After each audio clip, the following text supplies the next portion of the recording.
17 et ce matin, Sébastien Guyot, vous recevez Frédérique Vidal, ministre de l'Enseignement supérieur. Bonjour Frédérique Vidal. Bonjour. Et bonne fête, je crois que c'est la Saint-Frédéric aujourd'hui. Absolument. Merci d'être avec nous ce matin dans ce studio. Alors la phase principale d'admission de Parcoursup a pris fin à minuit. Combien d'élèves, Madame la ministre, restent ce matin sur le carreau? Quels sont les tout derniers chiffres dont vous disposez? Alors, les chiffres qui datent d'hier, c'est un petit peu moins de 9500 lycéens que nous sommes en train d'accompagner. En réalité, il y avait presque 40 000 jeunes qui étaient encore en attente de propositions. Et depuis le 8 juillet, on les a appelés un par un. Et on a vu avec eux quels étaient leurs projets. C'est un petit peu plus de 9500.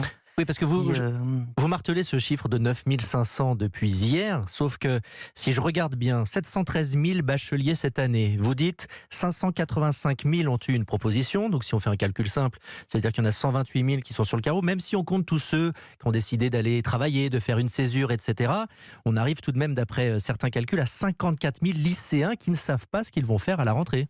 Non, en réalité, le chiffre que je vous donne, il correspond au nombre de lycéens qui avaient fait des vœux sur la plateforme et qui souhaitent poursuivre dans l'enseignement supérieur.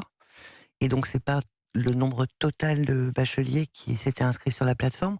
On avait cette année 22 000 lycéens supplémentaires inscrits sur la plateforme.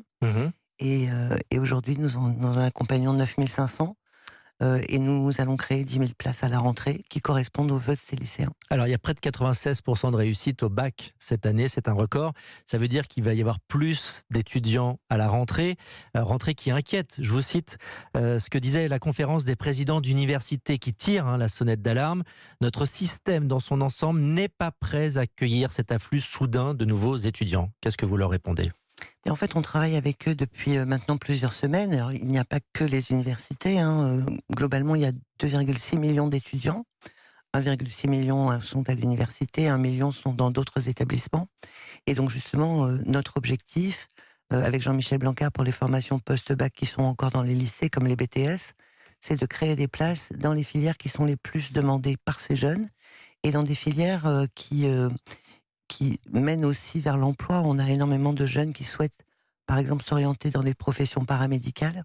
Et donc, c'est important qu'on puisse travailler à ouvrir des places. Non, mais ça, c'est votre objectif. Il y a eu, par exemple, 3000 formations supplémentaires qui ont été créées en BTS, mais ça ne suffit pas pour accueillir tout le monde. Il y a cette sonnette d'alarme qui est tirée. Est-ce que vous allez pouvoir les rassurer ?